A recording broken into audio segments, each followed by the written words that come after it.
السلام عليكم ورحمة الله وبركاته وإذن سلامي أصحابتي ذا دمان ميل وفودني تعالى ذا كجوكتين كسو دواد channel كينا عايش channel هذا تكون سبتاي سبسكرايب صار هذا سي جوجي جرتوا مهد سنتهاي سيدو وناكسر نولو سعوتي أصحاب تقاليقا وحا إذن لين هاي كلانتي وناكسن إيسيدا مر لباد كلنا إن شاء الله waxaa idiin wada asxaabteeda qaaliga video aaninaba caadi ahayn oo gabar walaasheena ay nala soo wadaagtay oo anigana aan jeclaystay inaan videogaas idiin soo gudbiyo asxaabta qaaliga gabadhaas waa sheeko qiso iyada dhab ugu dhacday oo waxaan ku dhahay ilaa hadda runtii ay ka xun tahay sidii sheekadaas ugu dhacday ee qisadaas ugu dhacday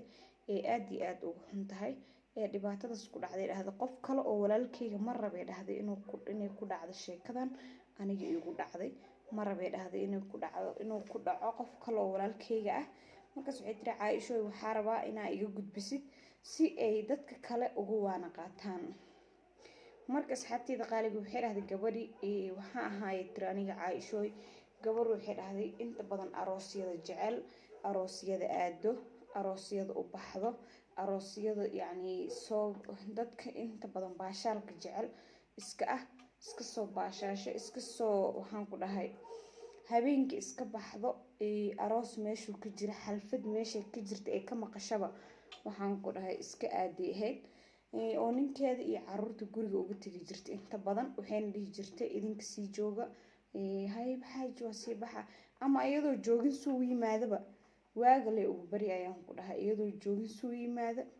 subaxii imaanay ama xaafadaha qaar waxay tiri marka qaaran ka gaari waayo gurigeyga inaa imaado gurigeyga xoogaa wuxuu ku yaalaa tiri magaalada meel ka fog markaas saan asxaabta u baashaaleen oo waqti u wada qaadaneen oo waqti u wada soconay dhahdo waxaa laga yaabaa inuu waqtiga dhamaado waqtigi markuu dhamaado kadibna waxay dhahday inuu agtooda iska seexdaa laga yaabaa subaxina ay imaado subax hal saac 2 saac iska imaado waxay tiri ilmihii asaga isku rafaadeen waxay dhahday gabar saaxiibo ahayn gabadhana aan saaxiibada ahayn dhahday ayadana sidaas camal aroosyada way ila aadi jirtay waxay dhahday waxay ila aadi jirtay dhahday meel walbo aan aaday xalfad haday tahay meel liiga wacay haday tahay meel kale haday tahay waxay tiri meel walba aadi jirno isla aadi jirnay laakiin waxay tiri saaxiibteeda ma ogeen inay ani gadaasheeda ama ninkeyga ay ku soo laabanayso asxaabe iska ilaaliyo dumarka saaxiib ma galaan waxay tiri markii dambe waxaan arkay gabadh iyo iska dhaaftay dhahday inay aad aroos xalfadaha waqtiga hore haysa aan heenin oo dhahayso ani mashquulaan ahay aniga kana ahay aniga kii kalaan ahay aniga saana iyadoo dhahaysa arkay tiri mar walba kadib ilaa naagta ninkeyga isbarteeno arrimahaas dhan meel walba oon aniga xumihe dhahday iyadoo iska toosisay meel walba aan wareegi jiray ayada way joojisay dhahday kadib ninkan iyo naagtan waxay dhahday way ismehersadeen hoos iska mehersadeen kadibna waxay ku balameen bil ama 2 bil kadib inay guri wada tagayaan waayo waxay tiri ninkan way iga dhamaatay dhahday wuxuu sameeyay dhahday asxaabteeda ilaa nin naag habeen wareegaysa iyo maalinba aan guri lagu arkeynin oo caga dhigeynin oo ilmihii dayacan yihiin oo rafaadka adduunka haysta wuxuu isdhahay tiri naagtan tan naag kuuma noqotee waa inaad danahaaga ka qabsataa waxaan ku dhahay baahileel mehersada marka ani habeenkii maqanahay iyada gurigeyba imaadaa marka ani wareeg ku maqanay dhahday eena isdhahay saaxiibtaada maxaa ku dhacay saaxiibtaada intee ka baxday marka ani isdhahay aan ku fikiraay ayadaba waxay tiri guriga dhan gurigeyba ku maqantaa gurigeyga habeenka guriga seexataa subax intaan imaanin ka horna waa baxdaa dhahday marka asxaabteeda qaaliga waxay dhahday hadda reerkeena ani ninkaas sidaas uu ku burburay caruurteedana 3 miya 4 igu dhahday ee ahaayeen caruurtana sidii waxay dhahday la ii soo siiyay ay way markaan kala tageen u imaaday inuu naagta qabana ogaaday waxay tiri dagaal badan rafaad badan waxay isdaba jiitan badan waxay dhahday waa ku kala tagnay ilmaha haysa xataa waan dhahay tiri waqti badan banaanka waa soo wareegay dhahday ilaa iyo dhowr bilood waxay tiri aan banaanka wareegay kadibna waxay dhahday waa is anfici weyne ama way ila noqon weyse ilmaheyga ina naagta sidaas ii gashay ama dhibaatadaas ii geysatay ee haysato way ii asmixi weysay dhahday. kadibna ilmihaygaan kasoo qaatay gurigiina waxaan ugu soo dhex bixi tira ayaga. hadda ilmahaygii aan hal meelan ku noolnahay. waxay dhahday waa joojiyay wixii dhibaatada iiga imaaday dhan waa ogaaday dhahday.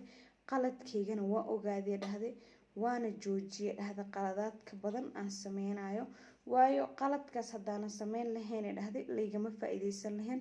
reerkaygana ma burburi lahayn. markaas waxay dhahday qaladaadkaas dartiisa waxay tiri reerkayga u burburay oon layga faa'iideystay. ma rabay tiri maanta gabar Soomaaliyeed in qaladaadkaas iyadana camal uu ku dhaco in saas loogu faa'iideysto. waxay tiri tan koowaad naag dhan saaxiibiyay ka dhiganin,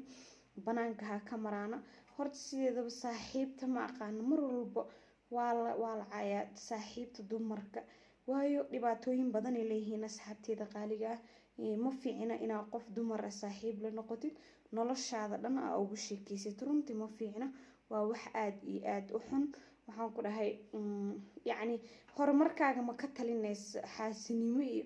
rafaad iyo inay adig ku daba mariyaysi, inay adig hebel kugu dirtay, inay heblaayo kugu dirtay. haddii aragto qof yar oo wanaag idinka dhexeeyo waxay ka shaqeynaysaa sida idinkugu diri lahayd, sida qofkaas aad ku kala dhammaan lahaydeen, waxaasay ka shaqeynaysaa. markaas iskaba dhaafa asxaabteeda qaaliga, qof walba inuu asaga gooni saaxiib nafsadiisa uu ku noqdaa urun. ama ninkaaga soojkaaga saaxiib la noqo, saaxiib ka dhiga, asaga la sheekeyso, asaga la joog. aroos xilli waqti waa loo baahan yahay inaa aadid, laakiin inaa habeenkii saa u baxda gurigaaga aa kasoo dhexdid taas horta baa qaladka iyada iska lahayd. oo waxay qaladka ku lahayd si u baxda habeenkii ninkeeda oo shaqada ka imaanin ee meelay rabta soo seexanaysay. naagta saaxiibteeda ahaydna way ka faa'iideysatay, dhibaatadaasna way u geysatay. runtii aad iyo aad ugu xumahay, laakiin waxay igu dhahday aan hadda teeda wayba tagtay dhahday oo yacni ma soo laabanayso. wax tagi ma soo laabtaanay dhahday asxaabe. wax tagi maadaamay soo laabanaynin waxay dhahday waa inaa iska ilaaliyaan wixii hadda kadib soo socda. ama gabar kale xanuunkaas aana igu dhacay ama damqashadaas ayada ku dhacaysay ii sheegtay. waxay dhahday ma raba inuu qof kale ku dhaca, ma rabi inuu qof gabar Soomaaliyeed oo kale murugada ama stresska aan dareemay ee dareenta. waxay dhahday waxaan rabaa inay digtoonaadaan, saaxiibadooda inay iska ilaaliyaan, inay sirtooda dhammaan aysan u sheegin. saaxiibtaada waxay dhahday waa saaxiibtaada waa cadowgaaga koowaad. oo sababtoo ah maxay tahay waxay dhahday markii ninkaaga rabta qalad walbo adiga leeda iska saxeysaa. waa sax, waan run. dad badan aan arkaan asxaabteeda oo dhibaatadaas ay ku dhacday. markaas meesha adiga qalad ah ka leedahay ee iska saxeysaa ayada. waxaan ku dhahay waxay iska dhigaysaa naag adduunka ayada ugu fiican, waxay iska dhigaysaa naagta adduunka ugu quruxda badan. meel walbood adig ka liidata marka la iska dhisa, markaas ninkaagana sida loo soo jiito way fududaanaysaa. marka asxaabteeda qaaliga sheekooyin badan gabdho badan ay la soo wadaageen oo dhibaatooyinkaas ama la kulmay iyo kuwo kasii badan. runtii dhibaatooyinkaas aad iyo aad ay u dhib badan yihiin, aad iyo aad ayna u dhib badan yihiin, aad iyo aad ayna u xun yihiin. markaas waxaan ku dhihi lahaa saaxiib iska ilaali weligaaga. saaxiib oo dumar ah saaxiib ha la noqonin, iska ilaali, iska fogey. ma jeclaan runtii aan horta hadda Caaisha ahaan qof aan saaxiibo gooninahay oo dumar ah weli ma jiro, mana jecli. tan kale aniga waxaan saaxiib ula noqonin asxaabteeda qaaliga, maxaanba ka saaxiibeynaa. ma ihi dadka oo hadalka badan, ma ihi dadka sheekada badan, ma ihi aan nafsadeeda qof aan saaxiib lahay aniga saaxiibkayga bis ama xaajigayga saa u taqaanid aan saaxiib lahay. asagaa waxa u sheegana ama wixii dhibay ama saa u sheega bas khalaas. gurigaagana ha ka wareegin, aroos xilli aan lagugu talagalin ha taagnaanin, xilli aan lagugu talagalin meel xun ha taagnaanin. waxaan ku dhihi lahaa gabar yahay iska ilaali saaxiibka xun. qof adi daacad u tahay waxaa jira isaga dhabarka kaa tooganayo, laakiin adi ma ogaan kartid. saaxiibka xunna sanadyadan dambe zaa-id ay usoo bateen saaxiibyada xun. markaas iska ilaaliyo aan ku dhihi lahaa. gurigaaga iyo lagaa duminin, mustaqbalkaaga iyo howlahaaga iyo waxyaalahaaga kale waxaan ku dhahay yaan lagaa dhibin.